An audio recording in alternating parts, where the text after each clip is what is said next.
So this is our panel, which we have titled From Risk to Opportunity, Cannabis and Africa's Socio-Economic Development. So in this panel, we are going to have 6 presenters, but the panel initially had 8 presenters, but because of time, we wanted to make sure that we leave a little bit of time for those who will be for having questions, for question and answer. So we're going to have 6 presenters, but the other 2 are going to join also during the question and answer. So we'll start with the Jeffias Matunu.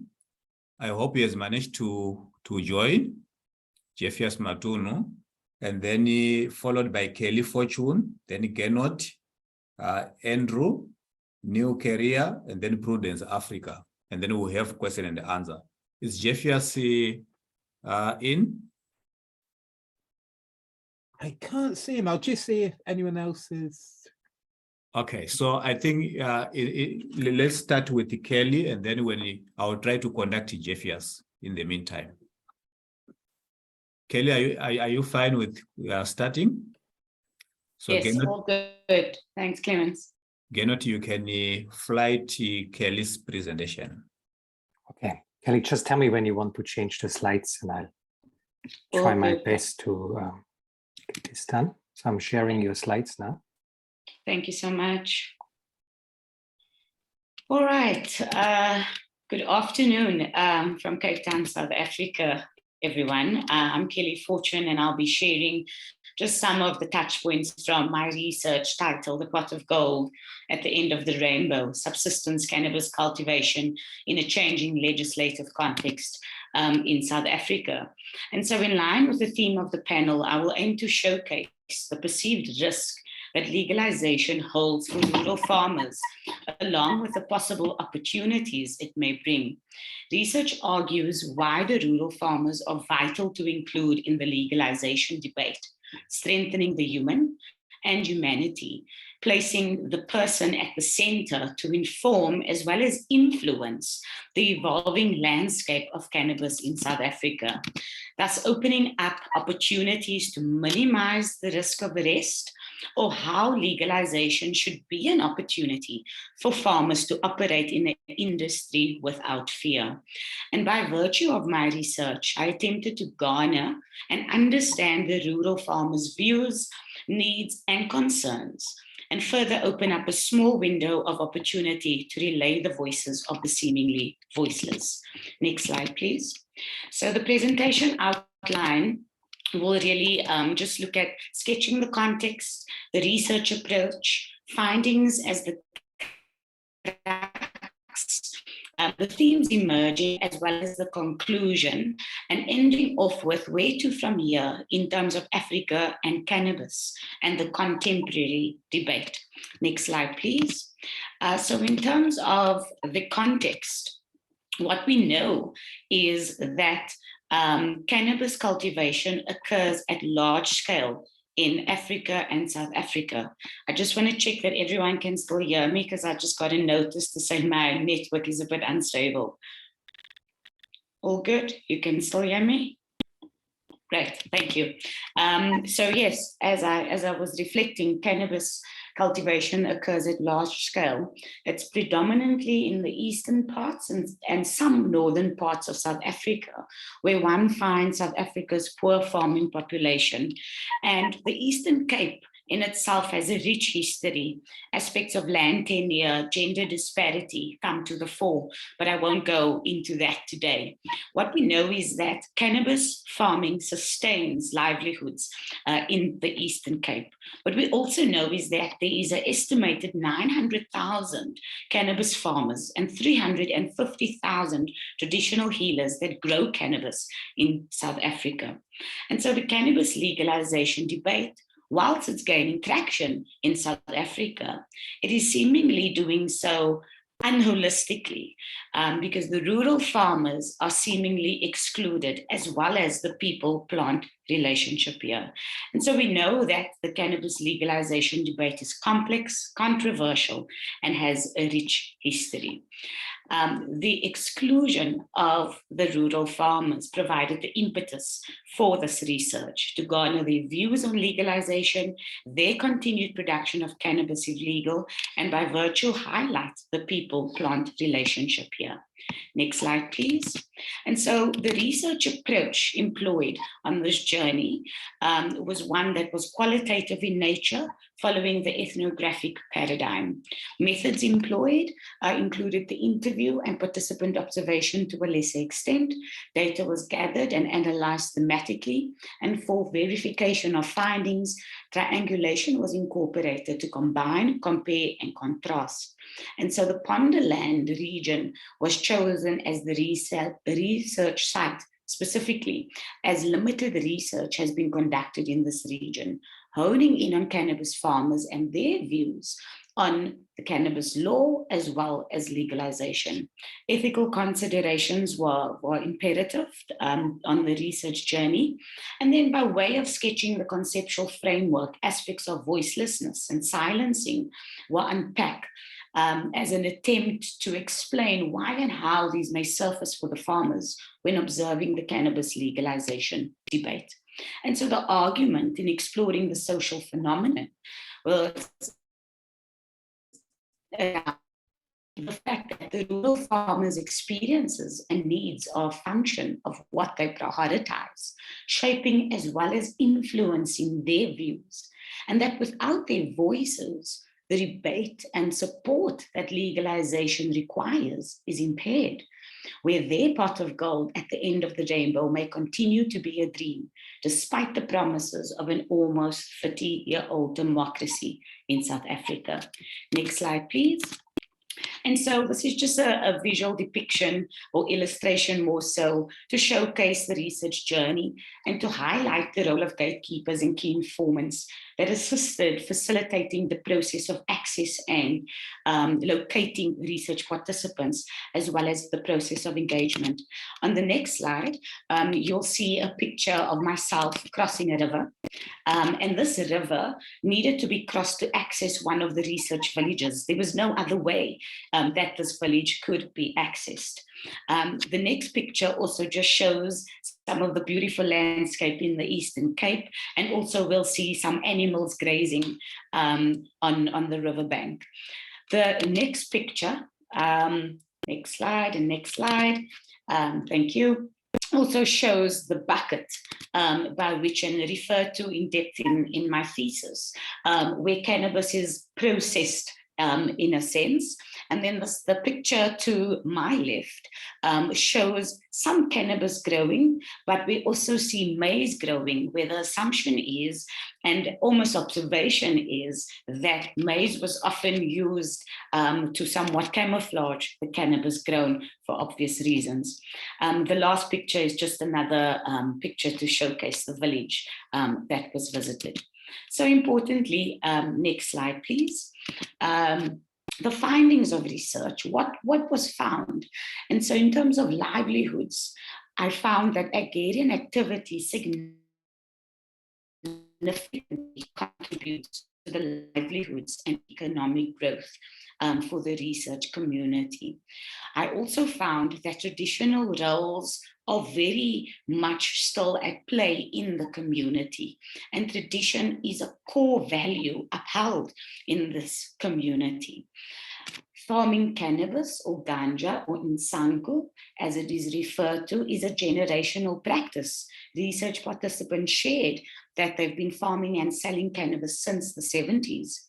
And also that unity and Ubuntu is very much alive in these communities, and notions were shared around how everybody helps each other and nobody reports each other. In reflecting on the rural farmer needs, for some, they really feel like they don't want their lives to depend on cannabis, ganja, insangu, as it's known, only, that they have the ability to diversify, but cannabis brings the greatest returns. There's also a sense that the rule of law is negatively experienced. A lot of reference was made to the helicopter crop spraying forays, and the fact that these draconian practices impact how children are then educated about village practices if the land is destroyed by police. And so the view and the outcry is that the police should focus their efforts and resources on serious crime instead of cannabis. In terms of the modus operandi, it was interesting to find from research participants that there's varying prices that were shared. There's also a sense of competition. And what we know is that prices vary, and cannabis farmers usually get less and profits are higher along the commodity chain. Interestingly, the positionality of these rural farmers were also at play and influenced how they respond to potential buyers. And so the notion that white people give more it clearly came through in the research as well. So the farmers also expressed the need to sell more, for which more resources are required. And another interesting fact was that the meaning of cannabis also differed. So some linked its use to crime and madness, and others saw the value in healing, that it's not a drug because it causes no damage. And so in my thesis, I delved into the generational cohorts to find meaning as to the varying ontological roles that cannabis plays.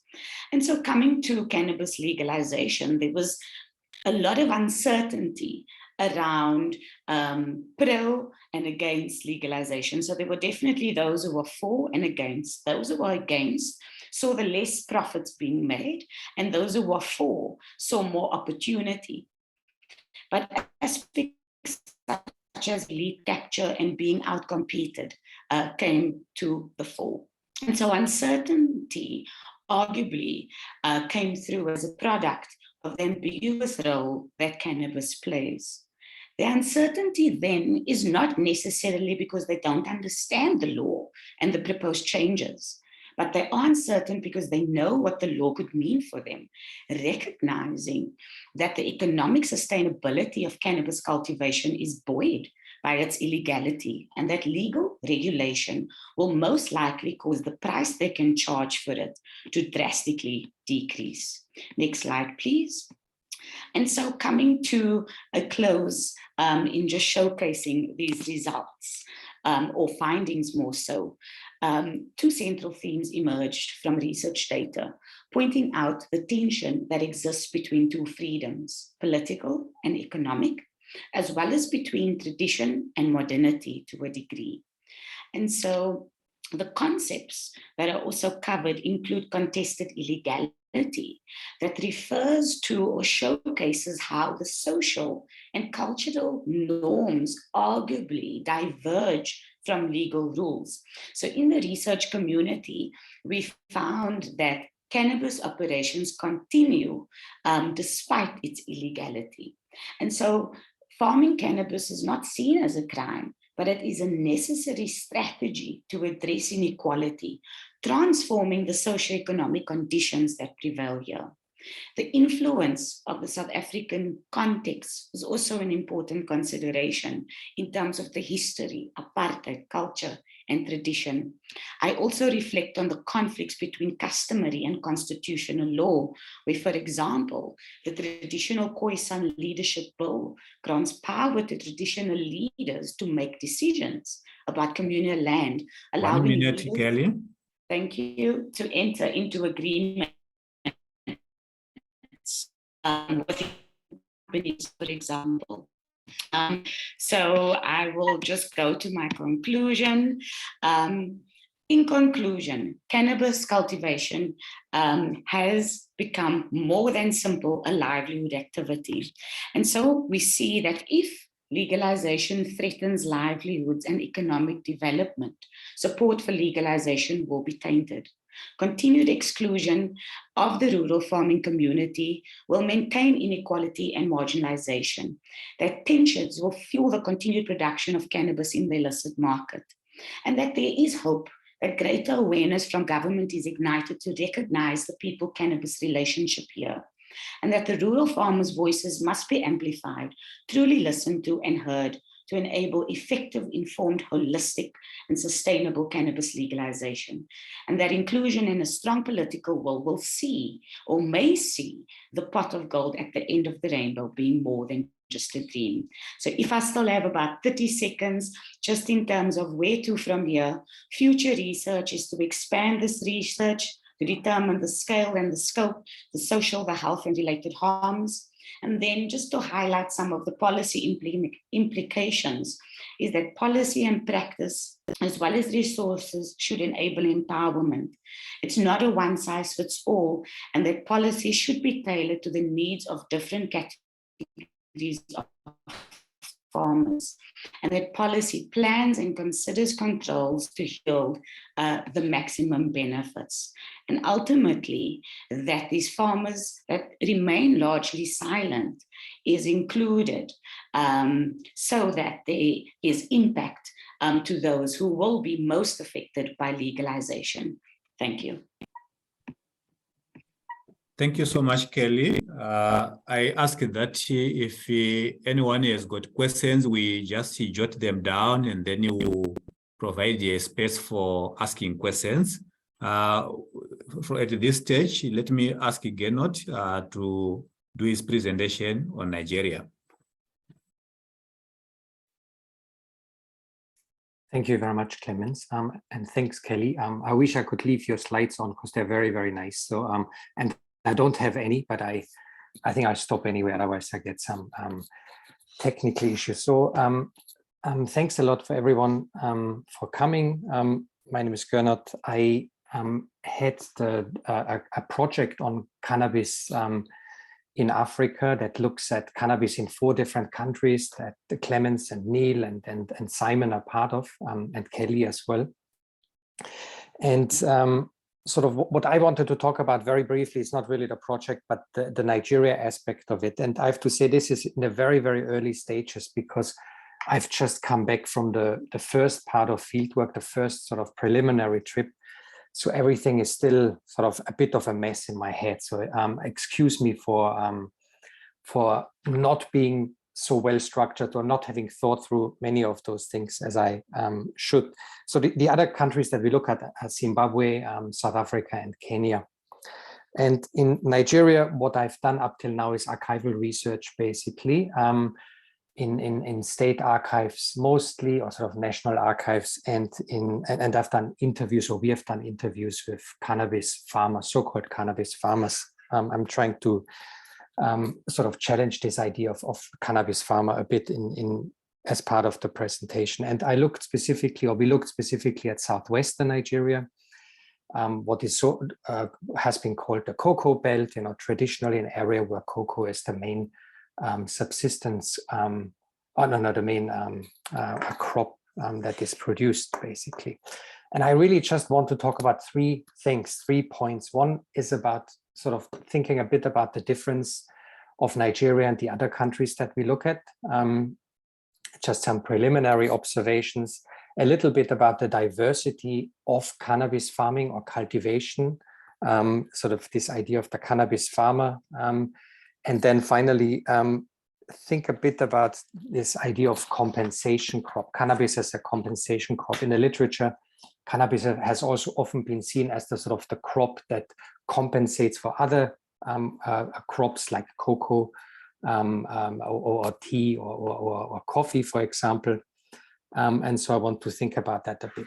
Nigeria, just to give you some background, supposedly the biggest cannabis market in Africa, but then we have a lot of those estimates by the UNODC or by other sort of authorities of knowledge about this that are often not based on very strong data. But it is, the largest country in terms of population in Africa. And we know that about 10 to 12% of the population use cannabis, according to some surveys that were recently done that are relatively reliable, I would say. And so it's a very large market, and a lot of cannabis is used, a lot of cannabis is produced. But compared to the other countries that we are studying, we actually have much less knowledge about Nigeria, probably West Africa in general, the history, for example, of cannabis is much less well understood and not that well explored, I would say. It is probably a shorter history than in places like Southern Africa or South Africa that Kelly touched on, especially the Eastern Cape. But we are still exploring that further. All of the cannabis the market that I explore are illegal. So there is no legal market for cannabis in Nigeria yet. There is sort of production of cannabis, as I will talk about, in different types of ways. There's local use, extensive local use, and there's export and import of cannabis. The import of cannabis specifically of certain strains that are desired by consumers, and the export to neighboring countries, but going further, like to the UK, Netherlands, and other places as well. So it's quite a complex market, basically, but it's all illegal, and that makes it different from the Southern African cannabis markets that we are studying.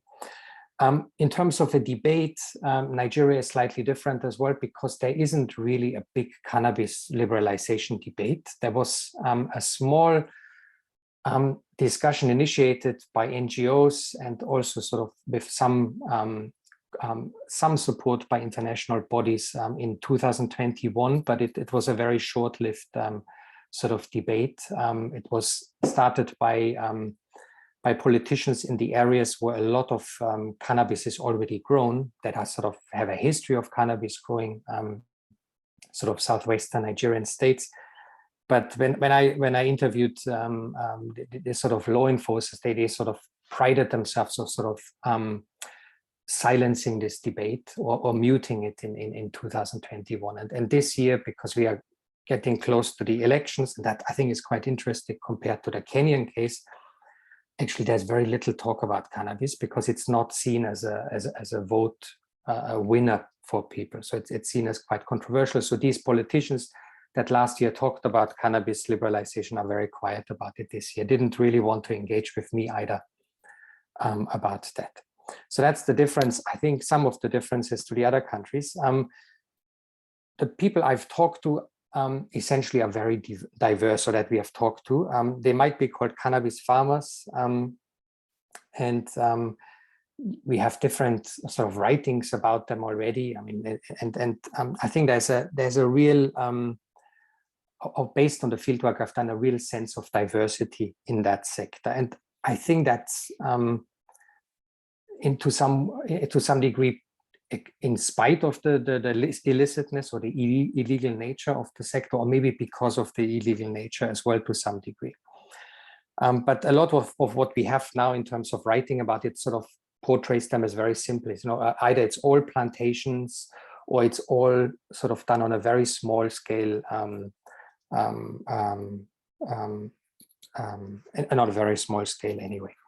But geographically, for example, the southwest of Nigeria, this cocoa belt is not the only area where cannabis is grown. You know, we have found various producers in other parts of the country, spreading to the north, in the east of the country as well. There's various types of cannabis growing as well. You have the one for personal use, for example, in urban areas. There's a lot of the intercropping going on that Kelly also sort of alluded to with one of her pictures. So intercropped cannabis between maize or hidden under cocoa, for example. And this can be done on farmers' own farmland, or more commonly, or at least in some of many of the interviews that we came across, it was done in forest reserve. So that's actually government-owned land that doesn't belong to anyone. So if the law enforcers would identify these farms, it wouldn't sort of make anyone liable, or it would just be not on anyone's farmland, basically. Some of the farmland that farmers own, especially in the southwest, that's very fertile farmland, is rented out to other farmers, sometimes from other states as well, that grow their cannabis on really large plantations. And many of those plantations are sort of hidden in the forest or forest reserves. So very diverse. You know, some people growing it on their own land, intercropping, others doing it on a very large scale plantation style. So the idea of a cannabis farmer as a kind of single type of producer doesn't really exist, because there's such diversity of individuals, and also diversity of labor relations that are linked to those individuals. So it's a very specialized sector, we have found. So there's individuals that, for example, only specialize in developing new strains that could be more powerful or stronger, for example. There's people in certain communities that specialize on selecting certain plants. So you would hire that person, for example, to go into your farm to take out certain cannabis plants that are not desirable, male plants, for example. And so it's a very specialized sector, even though it's illicit or illegal. And of course, you have people that are just involved in the financing of this kind of production. So people that provide finance to set up plantations. We have come across of some urban investors that actually buy land just to have cannabis grown there as well.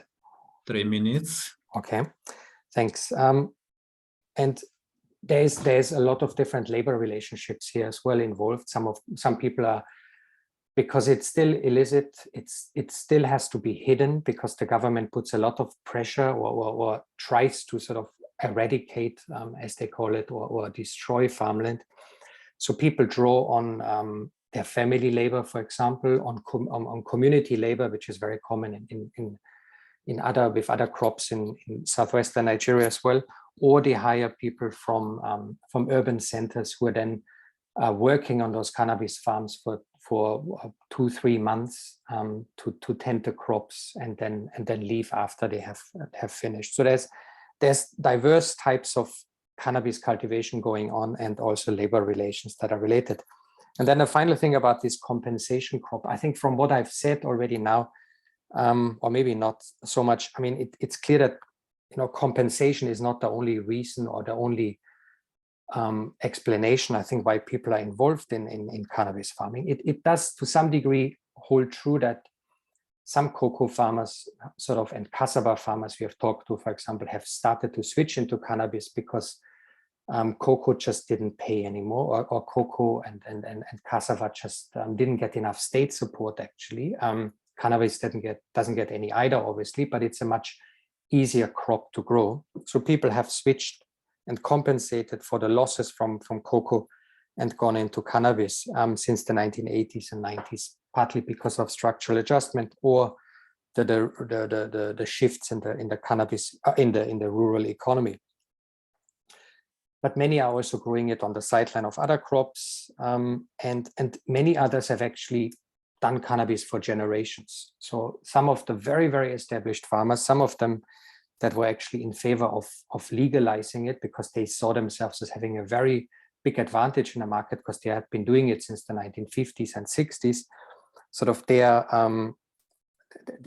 there's nothing about compensation in what they do, basically. They have been doing cannabis for a long time. One of them actually called it the leaf that lifts the poor, that's lifting the people out of poverty or lifting the poor. So I think this idea of compensation crop, which is quite dominant in the literature on cannabis, not just in Nigeria, but elsewhere, is for that reason, I think, slightly problematic. So cannabis is not just the new cocoa, basically, referring back to the title of my presentation, but it has many other roles as well, many of them still hidden and that you need to explore. And they're much harder to explore, I think, than in other countries, because cannabis is totally illegal in Nigeria for now. But I think I leave it at this. And if you have any questions, I'm happy to answer them afterwards. Thank you so much, Kenot. Next is Jeffias Matunu. You can put his slide on the screen. Okay. Second.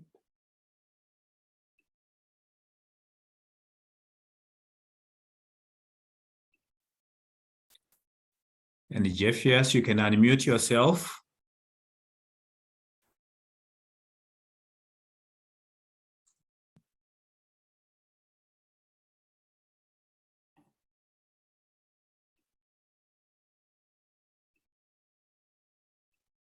Can you see the slides or are still the old ones?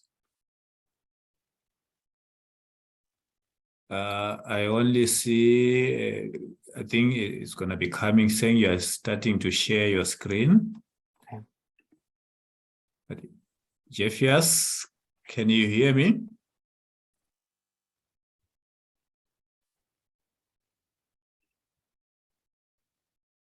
I think let's move on to the next speaker as Jeffias is setting up because it seems he's having a problem. So Andrew, are you ready? Yeah, I'm ready to go. I'll just put up my slides. Is that showing? Yes.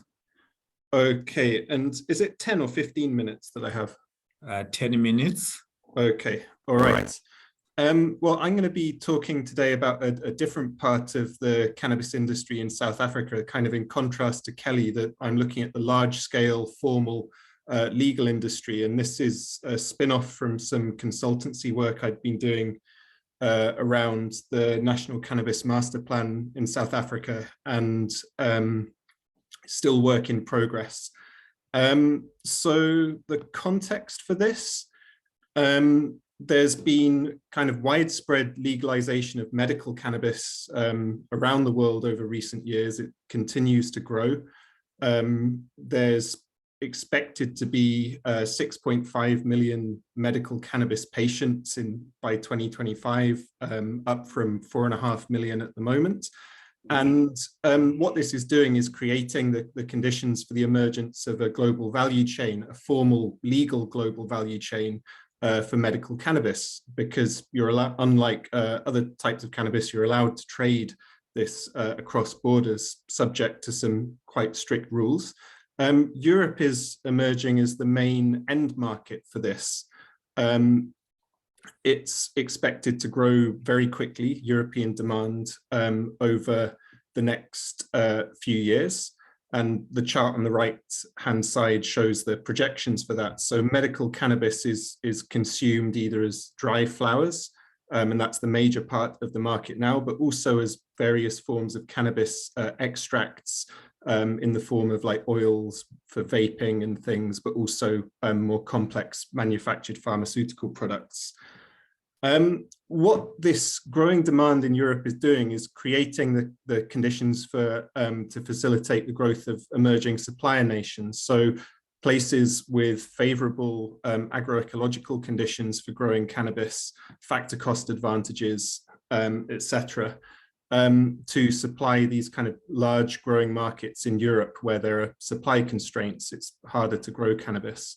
This is being facilitated partly by outward foreign direct investment by major Canadian growers. Typically, these kind of emerging supplier nations are those with large kind of legacy illicit supply bases, which give them kind of, good, it's because they have the good agroecological conditions. And the medical cannabis exports are essentially a kind of high value export horticulture. At wholesale, the prices for cannabis are 2 to 4 euros per gram. So, you can produce, hundreds of thousands of dollars from a relatively small plot.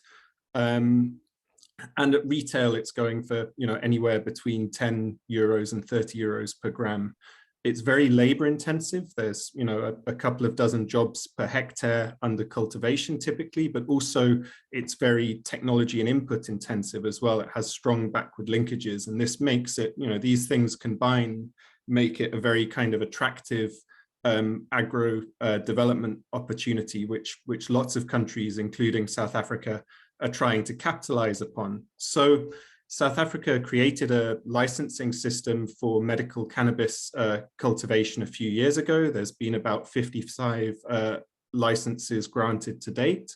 There's a wide range of different types of firms involved, but I found typically, the kind of modal firm is a large horticulture producer who's diversifying out of something like grapes or citrus or vegetables into cannabis. and it remains illegal for commercial adult use, decriminalized for private use. And there's a quite small domestic medical market. And what this essentially means is that the industry is very much export orientated at the moment, or completely dependent almost on export markets. So my research, I've been trying to understand the distribution of value in this emerging medical cannabis global value chain, and the implications for emerging suppliers, the challenges and opportunities for specialization, competitiveness, and widening participation in the medical cannabis value chain. To do this, I've done about 30 key informant interviews over recent months along the medical cannabis export chain. Okay, so conceptual framing briefly. I'm using global value chain literature from, I guess, economic sociology and geography, in particular looking at processes of rent creation, appropriation, and protection as being the key driver of distributional outcomes. So this is you're drawing on work by Raphael Kaplinski in particular. And I guess rents are conceptualized in different ways in different traditions, but here I'm talking about them as returns from assets in scarce supply, of which you have different kinds, gifts of nature, so natural resources in scarce supply, endogenous rents, Schumpeterian innovation rents, essentially, innovating to do things that other people can't, and then exogenous policy rents, so scarcity created by government intervention. So moving on, just sketching briefly the medical cannabis value chain from start to finish. You have cultivation typically taking place either indoor or in large high-tech greenhouses where all the kind of variables are controlled. This is a very advanced type of precision agriculture, which is required to kind of meet regulatory standards that I'll come on to, but also to make sure that you get, you know, very precise kind of quantities of the desired cannabinoids in the crop. After that, you have primary processing of drying, trimming, cutting, etc., increasingly mechanized. And then you get packaging, which could either be for retail or bulk packaging onto a secondary processor that turns it into a manufactured pharmaceutical product or repackages it into kind of retail dry flowers. And then on to distribution via wholesalers and platforms. So it's quite a complex chain, and there's the kind of multiple layers of intermediation. From what I can find from interviews, it's like typically a familiar story about most of the end price is captured in the downstream links of the chain, particularly around distribution and pharmacies, with growers receiving a relatively small amount of the price. Regulation-wise, the lower parts of the chain are governed by the WHO's good agricultural and collection practices, and the post-harvest segments are governed under good manufacturing practice regulations, of which different kind of jurisdictions have different interpretations and different rules around this. And this is where it gets a bit complicated. So the European Union's, the European Medicine Agency, EU GMP standard is required. You need to meet this to enter the European market. And because Europe's becoming the center of gravity for the global medical cannabis industry, this is becoming in effect a global standard. There's been attempts by the South African regulator to align with this, but this has not been recognized by the European Union. And so the South African cannabis production licenses are not enough to get you into the European market. You need to get an EU GMP license inspected by an EU national competent authority or their delegates. It becomes more complex still because the EU GMP is kind of, the approach is fragmented across EU member states. They each interpret the EMA's rules in different ways, whether cannabis constitutes a drug or an input or whatnot. So it's an incredibly complex landscape that emerging suppliers have to navigate. And what this inability to get EU licenses means is essentially that your access to the EU market's very restricted. And in this kind of hierarchy of medical cannabis products, where you have the high value pharmaceutical products at the top and the bulk products at the bottom, essentially you're cut off from those higher value segments, and your only way into the EU market is going via an EU GMP contractor. So an EU facility that has a GMP license, selling them bulk dry flowers, which they will then either basically repackage and brand or send into manufacturing. So what that's done is essentially create a kind of exogenous policy rent for EU cannabis firms, and kind of shut emerging supplier firms out of the higher value added segments of the chain. In terms of endogenous innovation rents in the chain, so this is increasingly centered around cannabis genetics. So the creation of new cannabis strains, which not only have kind of different chemical properties, but also have associated forms of branding, storytelling, etc. And this is in the medical industry. So medical cannabis is not being consumed like a kind of undifferentiated pharmaceutical product. Medical cannabis users are quite interested in this kind of storytelling of the kind I've got on the right. That was one of the varieties that I found was being grown by exporters. 2 minutes. 2 minutes, okay. And what this means is that kind of pheno-hunting, trying to create new cannabis strains through crossbreeding of existing ones, is really key to accumulation processes. So this is to customize the kind of cannabinoid content. This is to create different types of aesthetics, or bag appeal, as it's sometimes called, different types of aroma, and then also kind of more standard economic concerns around increasing yield and more grow cycles per year. The interesting thing is that the cannabis genome has been a kind of commons, essentially, as a result of past prohibition processes.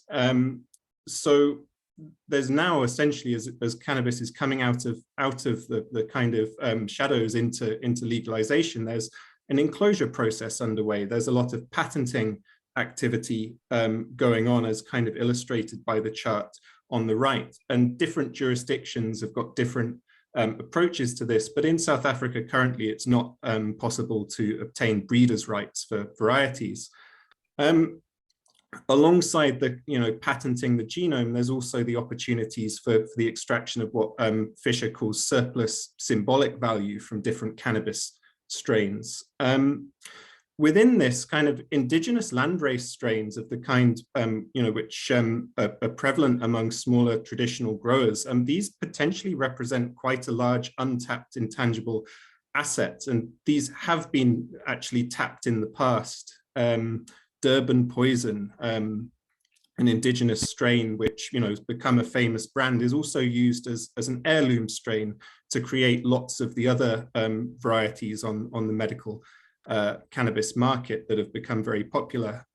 So essentially, to put it simply, there's a process of biopiracy going on, and an accumulation by dispossession in the kind of genetics end of the chain.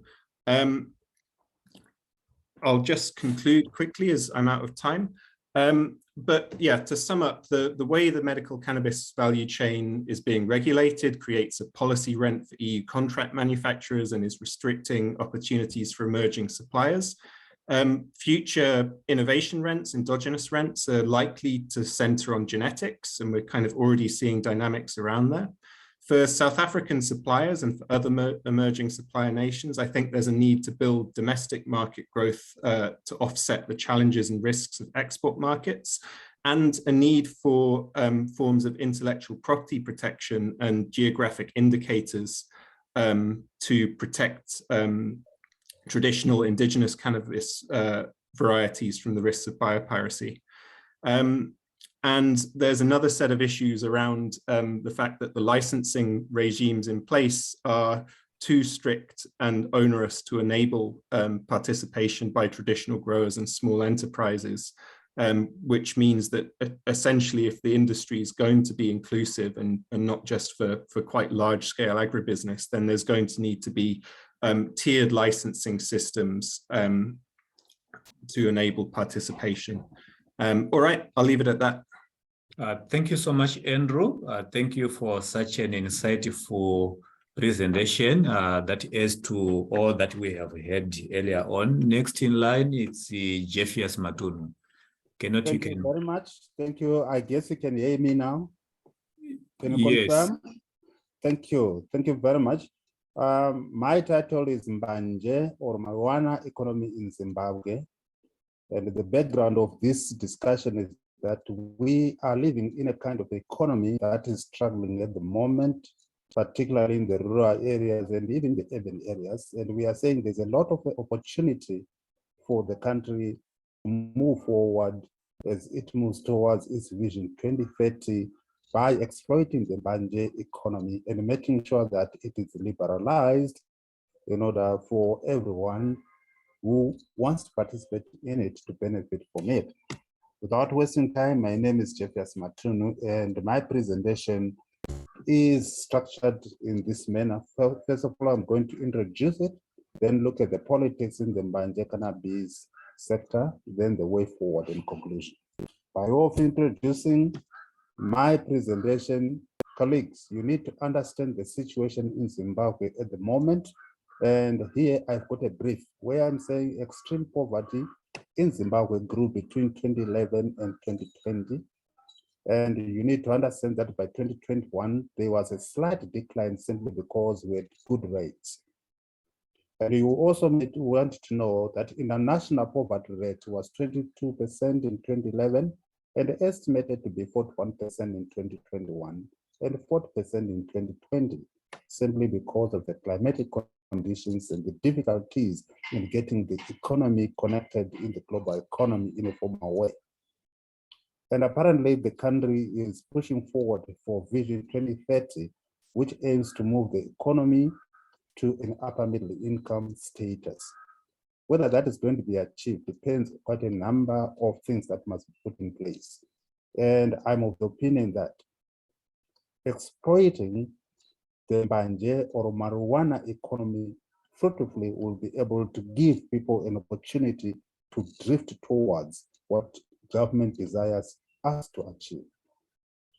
One of the basic or one of the hanging fruits, of course, in Zimbabwe is that we have got favorable soils for growing Mbanje or marijuana. Climatic conditions are generally fair, and also citizens' willingness to engage in agriculture and access to arable land is provided for by the recent land reform or the land reform that took place at the turn of the new millennium.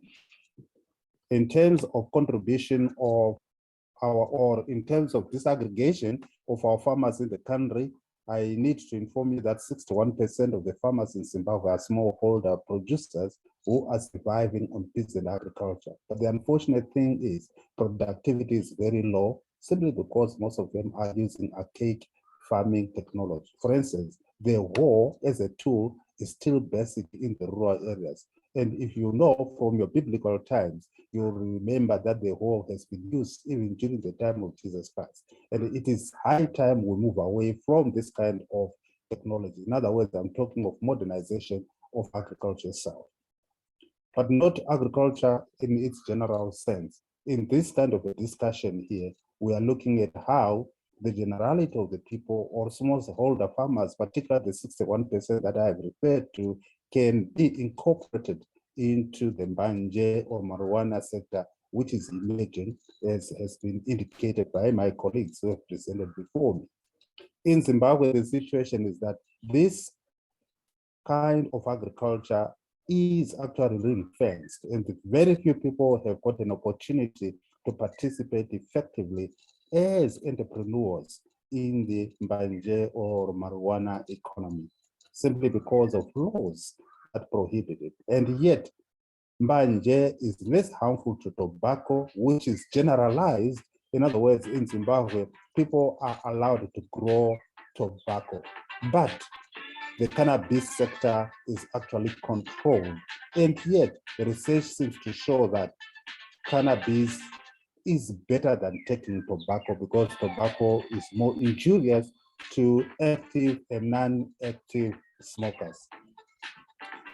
I'm not going to talk much about the value of Mbanje simply because this has already been indicated by those who presented before me. But I need to move forward and look at the politics in the Mbanje sector in our country. We've got Section 155 of the Criminal Law Act, Chapter 9, subsection 23, that criminalizes unlawful dealing and unlawful handling of cannabis, daga, herb, Mbanje. Give it a name that is better. And also Section 17 of the Zimbabwe Investment Development Act of 2019 sets strict requirements for lawful dealing in Mbanje.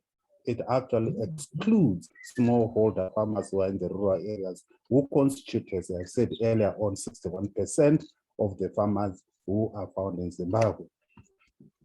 Now, how else do we find this being prohibitive for smallholder farmers who would not have adequate capital?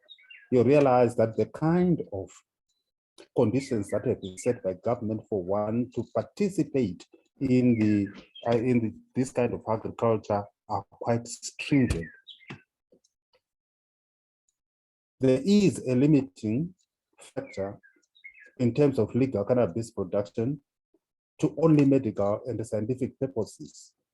And if you look at it, give it a microscopic observation, you realize that it is discriminatory in that those who want to use or grow it for other purposes other than medical and scientific reasons are already criminalized. And yet there is a market for those that want to consume it for leisure purposes. And for leisure purposes or recreational purposes in Zimbabwe, it's an offense. And also, there's a very big limiting factor in terms of ordinary people wanting to participate in this sector. If you look at the registration of cannabis, if you want to manufacture or distribute it, you realize that you need to fork out from about $5,000 US to $50,000 US. And here I'm speaking from an economy that has a kind of a currency that that is not legal tender anywhere outside of the country, and getting a US dollar is very difficult. And licenses are given for a 5-year term and can be renewed at the rate of $20,000 US for the standard licensing fee. If you look at this again, ladies and gentlemen, it foretells you that there are kind of people who are farmers in Zimbabwe who should never dream of wanting to participate in this high rewarding kind of agriculture. 3 minutes, Jeffias. Oh, that's not, okay, that's fine. Let me quickly move on. I've talked about some of these factors that prohibit ordinary people from participating, but what is the way forward from my observation? Policies promoting inclusivity in Mbanje have to be liberalized in the country. And there has to be a relaxation of the legal and structural barriers to Mbanje cultivation and promote mechanization. Here, I'm referring to a situation where ordinary farmers should be given an opportunity to grow, not only given an opportunity, they have to be capacitated. The same way we have got the presidential agriculture input, we are saying it is also possible to extend the same to these farmers who would like to enter into this high value kind of agriculture.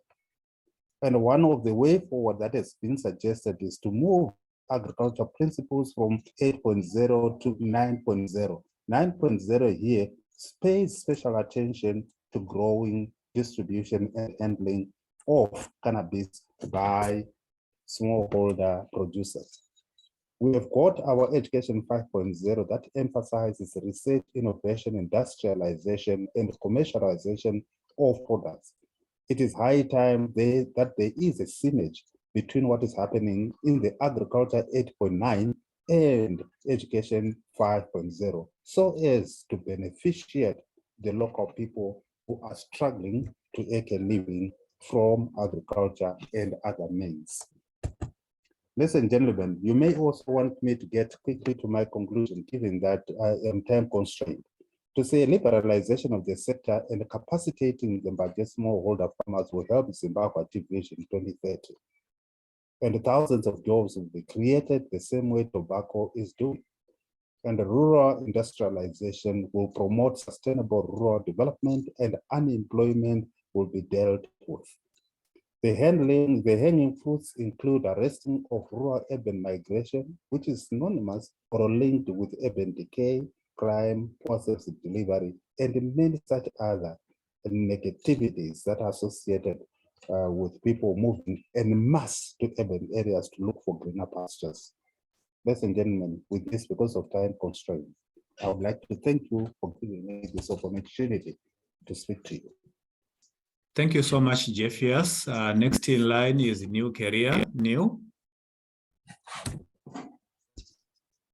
Thank you, everyone. Again, could you share my slides? So it might be a bit quicker for you to put them up, I think, if that's all right. I don't have your slides, Neil, sorry. Oh, you don't? Hold Okay. on a sec. 1 second. I'm just getting used to doing this. If you send them over, I can do it. I got you. Should be okay, I think. Let me try to do it from this side. Oh, thanks, Clemens. That might be quicker. I'm just opening them now. Oh, brilliant.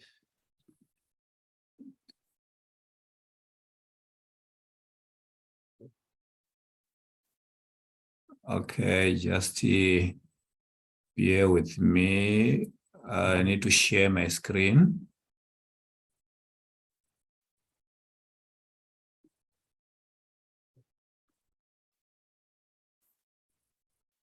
Let me, if you can see my screen.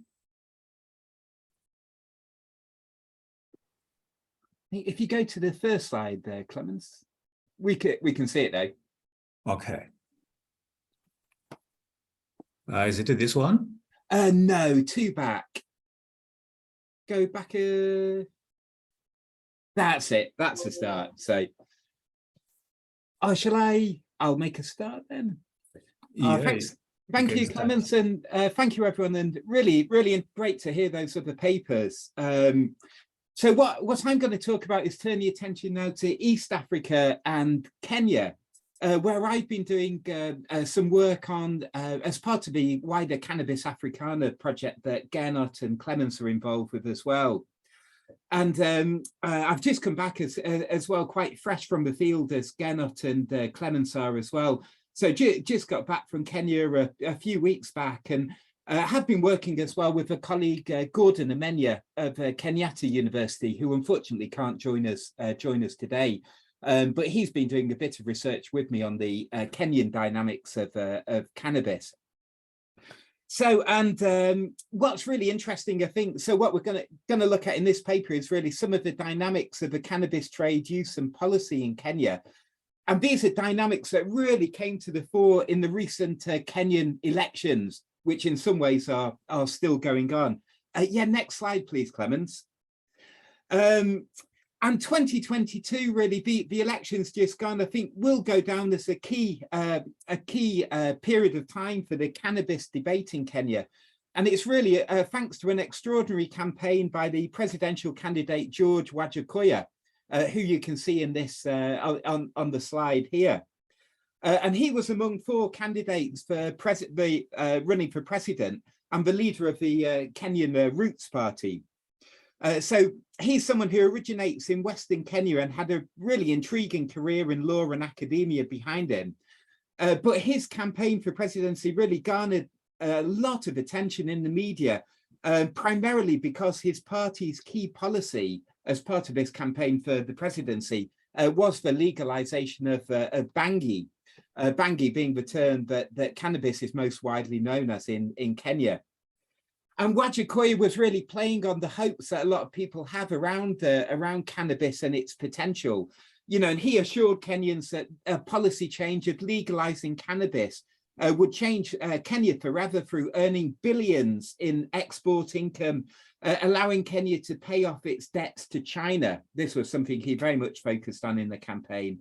And it would also, you can see some of the promises in the middle of the image in the middle of this this slide as well. But you know, it would also build super highways in all of Kenya's counties and generally uplift the nation. So this campaign built around cannabis seemingly came from nowhere, although actually this was a recent culmination of a much longer cannabis history, as I'll try and elucidate in this paper. Next slide, please, Clemens. So cannabis certainly has been used in East Africa for many centuries since its arrival from Asia. An origin reflected it in the very name Bangi, deriving from the Hindi term bang, so linking it to the sort of Western Indian Ocean dynamics. But while its earliest history in the region is hard to piece together, accounts from the 19th century suggest usage was widespread by that period.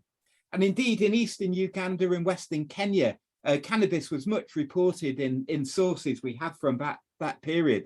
For example, sources speak of it being smoked by the Kabaka Mwanga of Buganda, which a detail that the British actually used to discredit him and his political rule in that particular era. And indeed, British colonialists often associated cannabis with anti-colonial and anti-Christian activity in eastern Uganda and western Kenya in that kind of region.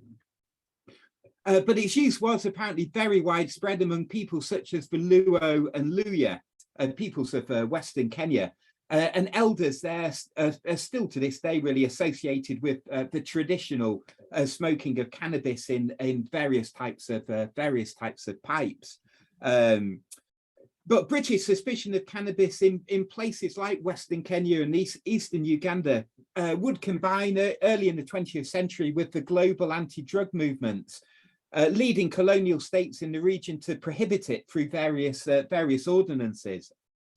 But consumption certainly continued apace, however, but the ban did lead to changing perceptions of the substance. So moving away from this idea of kind of rural consumption of cannabis by the elders, you know, the association in a lot of people's mind in East Africa through prohibition as a kind of the key context of this was a shift to it being seen as more being associated with an urban underclass, mostly quite a youthful urban underclass rather than these rural elders.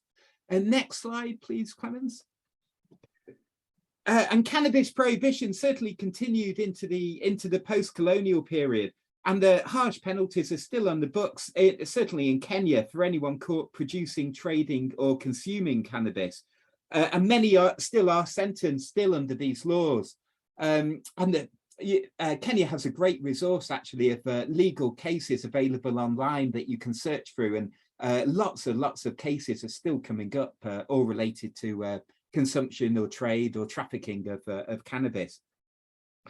But prohibition did have the effect, however, of making cannabis something very, very lucrative, and production and trade continued throughout the colonial and post-colonial period up to today.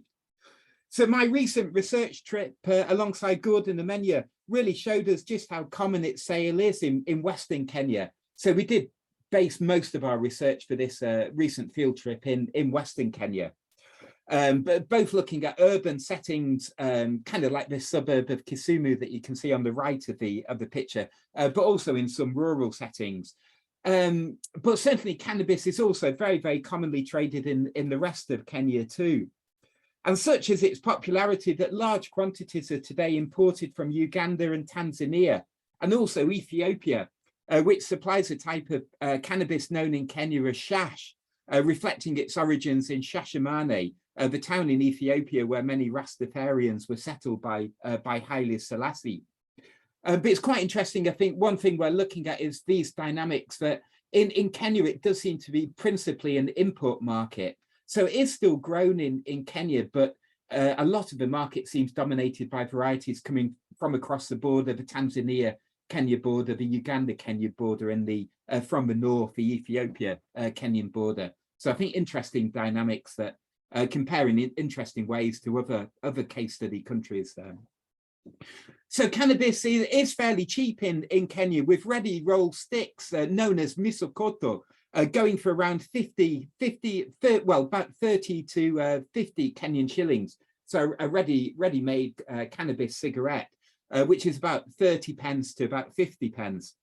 So it's quite a cheap thing for consumers, but also can be very, very profitable given how many sticks a retailer would be able to roll from a standard wholesale amount, often known as a stone of cannabis. So some consumers that we spoke to spoke of enjoying it for meditation. This word came up quite a lot, while others did refer to it as Luo consumers. This is a Luo word for medicine, which is often used to refer to cannabis. So kind of linking to these ideas of it as a medicine. And young men of limited means likely make up a large proportion of consumers. Yet from what we can see, it is widely popular too amongst a variety of social categories in Western Kenya in particular, including amongst people of the middle classes, men and women. 2 minutes. Oh, sure. Prohibition does mean that most consumption does take place in private. Next slide, please, Clemens. So yet in some ways, cannabis, even though it is something mostly consumed in private, and there are these fears of the police and other people finding someone smoking it, but cannabis really does seem to have come out more into the open and out of the shadows in Kenya. So musicians over the last few years have made songs in praise of cannabis, songs that have been quite big hits on YouTube and in the Kenyan music scene, including artists such as Virusi Mbaya, the guy on the left of this current slide, who's very, very open about his cannabis consumption, and a song called Shash na Lip Gloss by an artist called Mandy, which is name-checking that variety of cannabis from Shashamane. So furthermore, Wajackoya was not the first politician as well to push for cannabis legalization, and he was preceded in this by the late Ken Okoth, whose picture is in the middle of this slide, another politician of Western Kenyan origin who was MP of the Kibra constituency in Nairobi.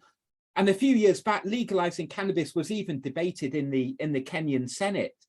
And these are developments that I think would have been unthinkable a decade or so ago, reflecting really the impact of wider debates and policy changes in Africa and beyond, and speaking to this hope that cannabis could become this lucrative export crops for countries such as Kenya. Can I have the final slide, please, Clemens? Thank you. So just to wrap up this presentation by returning to Wajackoya and his campaign, this was a campaign that did seem to resonate with many youth in Kenya from what Gordon and I could see, and certainly smokers that we met seemed very, very keen on his campaign, even if some traders that we met think that legalization would not be good for their business. And even if the campaign was probably strategically vague as to whether the type of cannabis to be legalized was industrial hemp or psychoactive varieties of it. And they tended to, depending what audience was listening, they tended to switch that. So this campaign did resonate a bit, but it didn't translate into votes. Wajackoya in the end only getting 60,000 or so votes out of the 14 million cast for in the Kenyan election. So while a shift in cannabis policy is likely intriguing for a relatively broad segment of society, though perhaps alienating for others as well, Wajackoya's other policies, and he had some very left field policies, such as exporting hyena testicles to China was one of them. But all these other policies really made this campaign seem quite unserious, I think, to a lot of Kenyans. And it would seem unlikely that William Ruto, likely the winner of the election, although the main opposition leader is challenging this result in the Kenyan courts, as a lot of you will probably know. But it seems unlikely that Ruto will pursue a cannabis legalization policy. So what long-term impact the Wajackoya campaign will have is difficult to predict. But far easier to predict really is that cannabis business and consumption in Kenya will remain strong, whether legal or not. Thank you, Clemens. I'll wrap up there. Thank you so much, Neil. And lastly, Prudence Africa.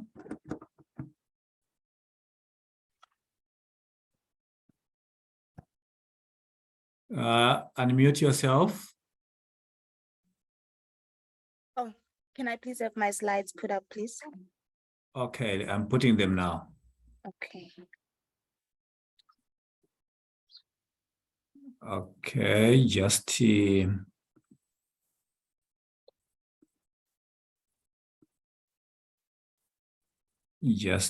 few seconds. I'm sharing my screen. Okay. Then share. Can you see them? Yes, yes, I can. You can start. Okay. Good day, everyone. Allow me to extend my welcome to everyone who is here today and to say it is my greatest pleasure to be presenting to you. My name is Cannabis Africana, and I'm currently involved for my second year Master's in History at the University of Johannesburg. What I want to share with you today is some research that is in progress. I am examining the making of the 1952 Interdepartmental Commission report on dagga abuse. My investigation is about the research methods and responses of these commissions, and also about the way its ideologies and methods shaped its findings. My data come from 6 boxes at the National Archives in Pretoria. It includes some very rich material on the process of the government's mission to combat the spread of dagga, but also documents different perspectives of its various informants in different social and geographical locations around South Africa. I am interested in what made it into the report, what was excluded from the report, and the kinds of questions and survey instruments the commission used and how this produced certain kinds of knowledge. This commission and report are important because they influence the beginnings of a local war on drugs, especially in a shift of focus from demand to supply. Next slide, please. Several authors have helped shape ideas about dagga in South African history.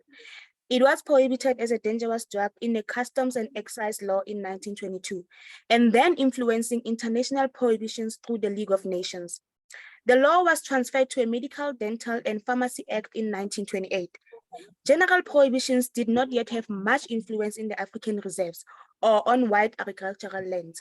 So in 1937, a Wheats law placed responsibility on farmers to eradicate dagga. Also, in 1937, a commission of inquiry into the social welfare of the Cape Colored population considered dagga as a cause of poverty and criminal behavior, and recommended further study and controls over dagga consumption in the province. As Phumla Nkosi and her co-authors have shown, from 1931, the League of Nations mandated that statistics be gathered of dagga arrests and seizures in the country, and police records became routinely collected in South Africa. Between 1945 and 1952, there were dramatic increases of arrests and cannabis seized. Next slide, please. On the 3rd of August 1949, the Department of Social Welfare appointed members in different government departments to investigate dagga abuse and use. The different departments represented were police, social welfare, education, medicine, and law. The commission interviewed many South African, mostly but not only white citizens. They included police constables, educators and school headmasters, medical professionals, social workers, and native affairs officials, and traditional authorities. The aim of the commission was to investigate dagga as a habit-forming drug. In other words, as an intoxicant dangerous for the body and mind. In the report, there is a brief ethnographic section, yet the whole report confirms idea of dagga as a criminal substance. Next slide, please. Here is one example of the Commission's research itinerary, in this case for the Western Cape. In September 1950, researchers from Pretoria visiting several areas including Stellenbosch, Cape Town, Malmesbury, East London, Paarl, Mossel Bay, and Oudtshoorn. On the afternoon of one day in Stellenbosch, the committee visited the Easter River work colony.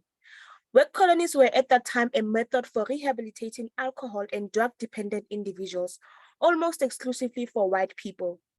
That evening, they returned by train to Cape Town. They interviewed informants in Cape Town for a few days and journeyed back to the Mamre Mission Station in Malmesbury district. Next slide, please. Next slide, please. Okay. Yes. The committee created a questionnaire as a form of collecting evidence from different people. The questions in this survey are directed from a perspective that dagga is a dangerous drug, focusing on the sale, trade, cultivation, and distribution. There were 22 questions in all, with a section left open for general observations. Next slide, please. Here are some of the questions asked. Question 1 asked about the cultivation of this plant. This is, however, a declarative question with the aim to confirm what the committee already suspects and has knowledge of. Question 7 is a compound question concerned with the monetary value of dagga. It is also directed to the apprehension that there is clandestine illegal trade of dagga. Question 11 is directed to the distribution of dagga. One thing that interests me is that while many responses clearly confirm the criminological views of the government, there are some that show contestation of perspectives. For example, educators and some medical professionals and welfare officers clearly supported government's efforts to eradicate dagga in the Union of South Africa. This was true whether they were white or black. They feared what dagga smoking was doing to young people and the health of Black workers and others. Some medical professionals and welfare officers repeated circulating ideas that dagga causes insanity and immoral behavior. Yet some officials, such as in the Native Affairs Department, pushed back against the government's ideas about race and class. They explained that socioeconomic status and identity did not determine whether an individual smoked or did not smoke dagga. Some officials pointed out that dagga consumption had gained momentum after prohibitions were created by the government. Next slide, please. Here is one example of a response in which a nuanced and slightly resistant position was retained. This response indicates a pragmatic explanation for what the government was so alarmed about, indicating that the heavy prohibitionist stand by the government was unlikely to be effectual as long as people were struggling to survive. This response was pointing to the social inequalities as the real problem and proposes economic solutions rather than dagga strict laws as a solution to circulations of cannabis. Next slide, please. The first response to the questionnaire came from East London, from a district commander in Middledrift, who insisted that dagga was neither cultivated nor imported in the area, except for small quantities for which there was insufficient evidence. Other officials claimed that areas around Natal, Basutoland, and Orange Free State were sources of dagga grown among African farmers, and that it was sold mainly to colored people in the cities, but also to people of all colors. Officials of the state held contrasting views about solutions. For example, Potchefstroom district commandant argued that native chiefs should be given power to prosecute dagga offenders and impose fines. But this view was not shared by the district commandant in Pietermaritzburg. The native commissioners had different views to police. For example, while police often attributed supply to traditional tribal areas, Native Commissioner in Diverse Kloof in Limpopo explained that Chief Mohlaba, Chief Ramitwa, and Pilpot Shulubana, and Chief Murasitla all viewed the criminalization of the plant under the law as the main cause of extensive use and sale in their respective areas. Next slide, please. Dagga consumption was often attributed to lower socioeconomic class status. Impoverished, colored, and African people were viewed as most likely to develop the habit of smoking dagga, which negatively impacted their social and moral well-being. But while some informants blamed the victim, others argued that the government should implement economic reforms to improve living conditions in semi-urban areas, where basic services were considered to be barely present. Several government informants wanted the commission to know that people resorted to dagga use, trade, and sale because they were trying to make a living. If the issue of children under 19 years of age was concerning to the government, then the government should provide better education, improve household resources, and create employment for youth.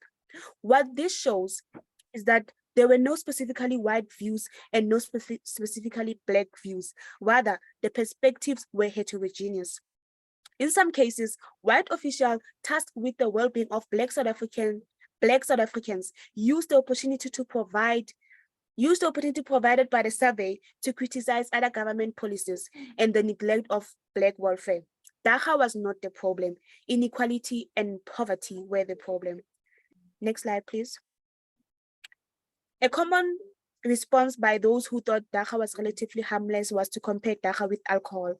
To the rather leading question 15, here is one example of an answer indicating the view that effects of Dagga were similar to the legal drug alcohol. Next slide, please.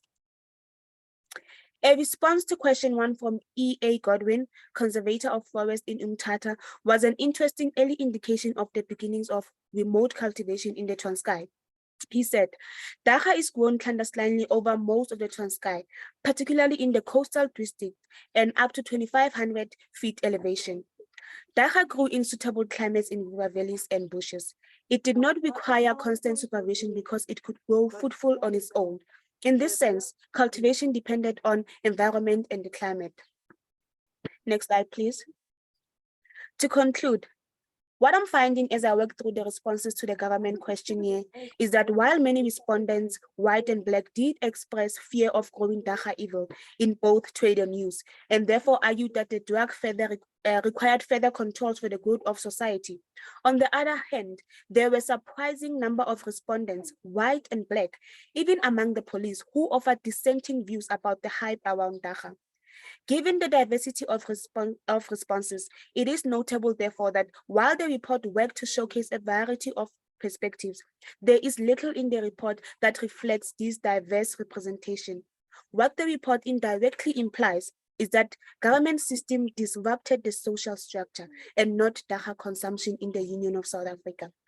Last slide, please. The report confirmed the idea of Dagga as a drug, in part because the survey was designed with such a definition in mind. Other ideas about Dagga as an aid to health, pain relief, sociable exchange, ceremonial value, or expression of identity were sidelined. Aligning legal demands with social needs is an underdeveloped aspect of this history. After the report, which recommended weights on cultivators as an attack on supply, drug control developed into a more of a war on drugs style policy in South Africa. The report was thus an important instrument confirming the idea of Dagga as a problematic drug substance, a threat to law and order. Drawn up at the beginning of the National Party rule, it would inform later lawmaking by the same government into the 1970s. Thank you. Thank you so much, Prudence, and thank you to all our panelists. So we are getting the time of question and answer. You can just raise your hand online if you want to ask a question. And our panelists, our colleagues in the house, also in Liverpool, you are free also. You can show by raising your hand if you want to ask any question. I'm opening now for question and answer. Yes, Andrew. Thanks. I don't mind if I can see hands going up in Liverpool. If people there want to go first. You can go first, and then we'll go to Liverpool. All right. Yeah, great. Well, thanks. I had a question for Kelly. Thanks for the fantastic presentation and really interesting research. One of the things you said was that producers were getting very different prices, I think, for the cannabis that they were growing. And I was just wondering what was determining the different prices? What were the kind of factors which would determine whether you'd get a high or low price for the production? Okay, you can hold on, Kelly, and let's check in Liverpool. Do we have anyone who want to ask a question? Yes, any of you can go first. Lala, you can help us to give them opportunities to ask questions.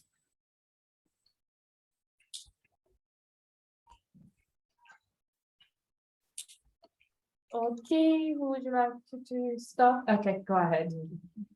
So it's very interesting that the debate about cannabis, I think, has shifted in recent years from issues of consumption and criminalization to producer, to looking at the production point of view, which is very important. But my big question is, why don't most African governments just legalize it completely? I'm leaving aside my own views on that. Are there global pressures, international pressures for them not to? One would have thought that they've moved so far in a way that, and the evidence is that it's so widespread, it's so many parts of Africa, just legalize it. Okay, thank you. Let's take one more question. Yeah, well, we got first. Okay. Well, okay, I have a question for Kelly, and thanks for the great presentation, great research, and the very impressive pictures. Is there any chance that those artisanal producers will survive in a legal market? And is there anything that can be done to protect them? And or is there anything being done that it's not just large-scale producers but benefiting? And I have a question for Tobias. I'm sorry to be the one who brings up political clientelism in Zimbabwe's economy, but you mentioned the tobacco industry as an example of how it can contribute to earnings. And is the tobacco industry instructive of who will benefit from the economic opportunities of cannabis in Zimbabwe and how those opportunities are being regulated? Thank you. I think let's answer these questions first, and then we'll take another round. Let's start. Kelly, you can go first.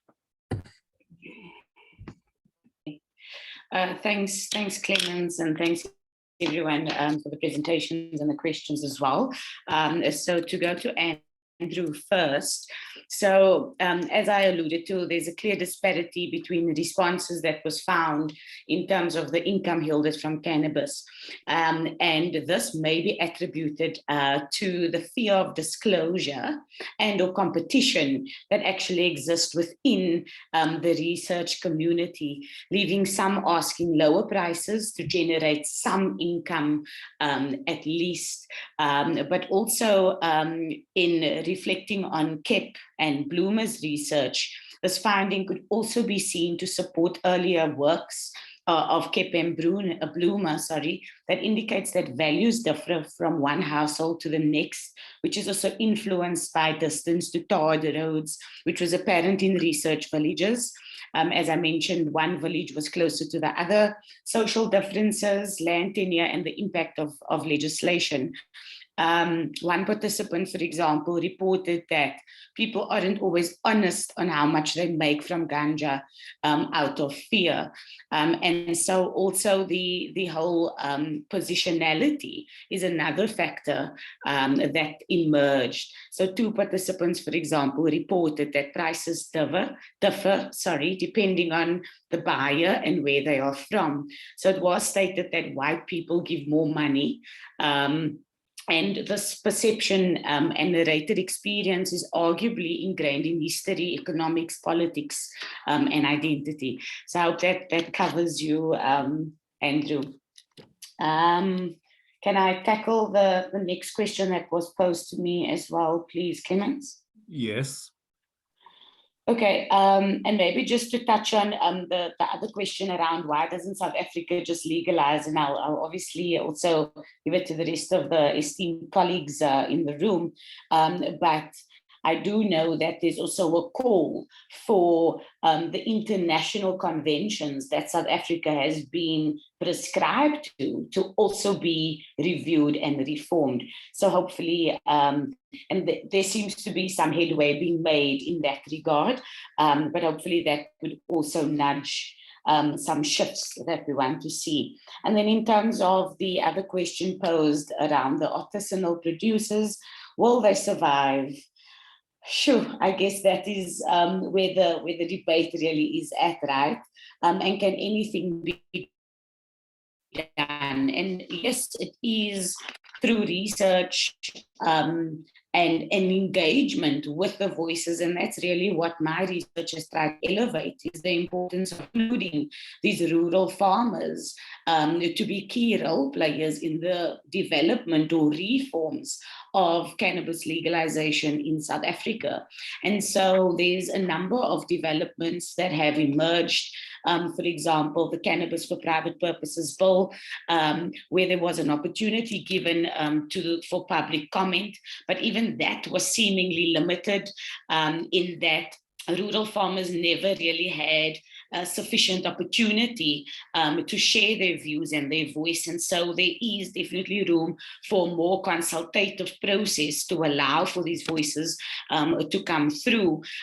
Public engagements, we've even heard in our own president's address this year, the State of the Nation address, that cannabis and the gentrification of cannabis has come through as well, where cannabis is almost now seen as a savior for this economic development challenges that South Africa is facing. So there's recognition for that, but how that is actually going to play out is yet to be seen. And hopefully the research that the colleagues on the call and alike has done will give some impetus and effect to including these farmers. So we leave no one behind. Thanks. Okay, thank you, Jeffias. Thank you very much for that question. Yes, indeed. I'm giving you 1 minute. Okay, that's fine. But the tobacco production in Zimbabwe is also controlled, but comparatively, it is less controlled as we see in the tobacco industry. We have got what we call the Tobacco Marketing Board, and we've got also the Public Health Regulations 2002, as well as the Statutory Instruments 264 of 2002 that controls the growing, marketing, and handling of tobacco. I want you to understand that tobacco is one of the greatest foreign currency earners in Zimbabwe. And for that reason, the argument then was to say, if tobacco can be controlled, what will stop government from controlling the legalization or the liberalization of the growing, marketing, and value addition of cannabis? Over to you, sir. Okay, thank you so much. I understand there were 2 more questions that were about to come from Liverpool. Let's just take those ones, and then I'll ask my presenters to wrap up. All right, thank you very much for the presentations. My interest is with the subsistence cultivation of cannabis. Given that it's seen as something illegal, my question is, how is it distributed? I'm interested in who are the customers of these drugs that are being, or this cannabis that is being produced. That's to Kelly and then Janot, because if there is no market, there wouldn't be motivation for it. So I'm interested in the distribution of that. And then the second question cuts across all the presentations. My point is, it appears that the research focuses more on the economic implication of this production of cannabis. But given a continent where drug abuse is an issue, where control, where regulations and implementation of laws are issues, have we considered the control of this whole industry, how effective it can be, and then also the health implications of it? Has the research considered that in the first instance? Yeah. Okay, thank you. Let's start with Genot.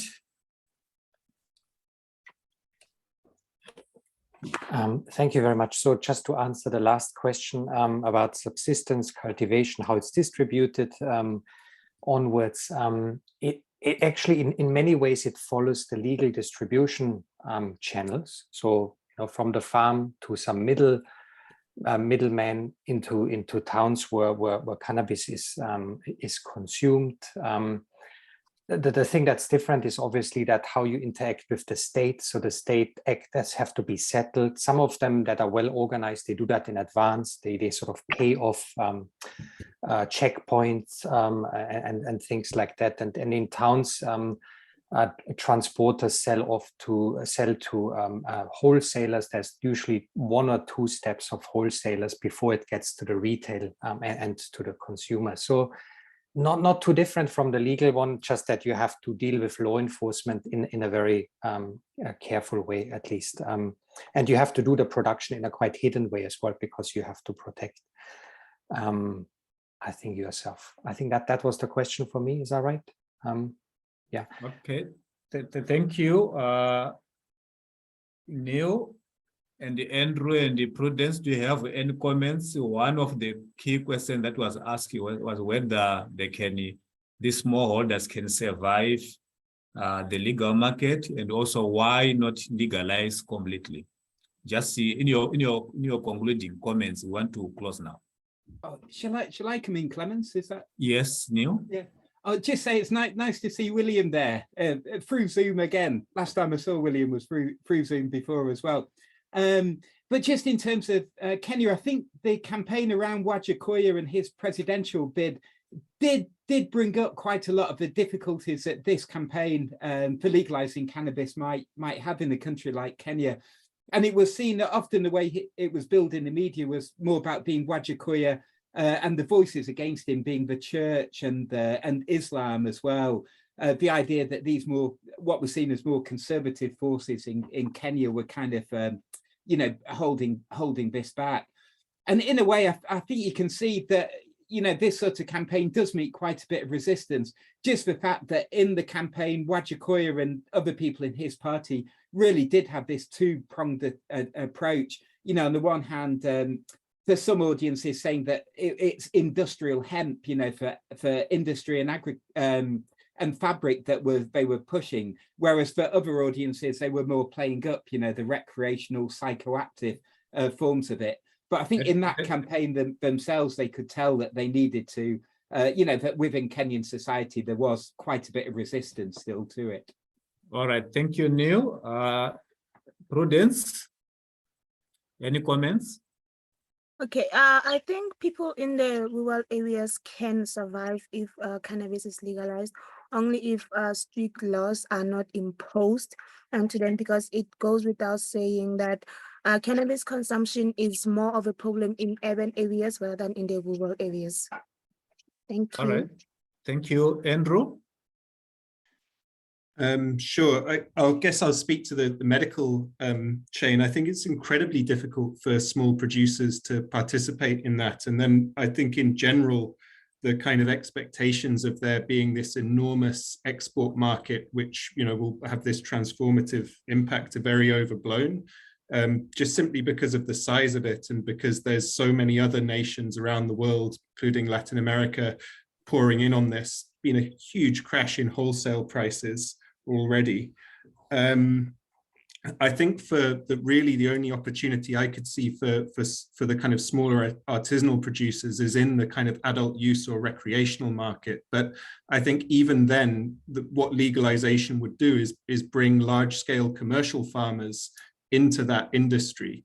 And to compete with them, I think there'd need to be extensive state support, cooperative models, extension services of the kind which you need to make small-scale production competitive in other types of agricultural commodities. And I think there's a risk that there's an assumption that artisanal growers that are competitive in illicit markets will be able to shift easily into legal markets. Thank you so much, Andrew. I want to thank all our panelists and all those who have come to join us, both physically in Liverpool. We want to thank you so much. And thank you so much for all those who connected online. We are now coming to the end of our session. And thank you so much. We'll share also the proceedings in consultation with the ASAUK UK team. Thank you so much, colleagues. Have a blessed day. Thank you, everyone. Thank you very much. Thank you. Thank you. Bye. Thank you. Thanks, Bye. everyone. Take care. Bye, everyone.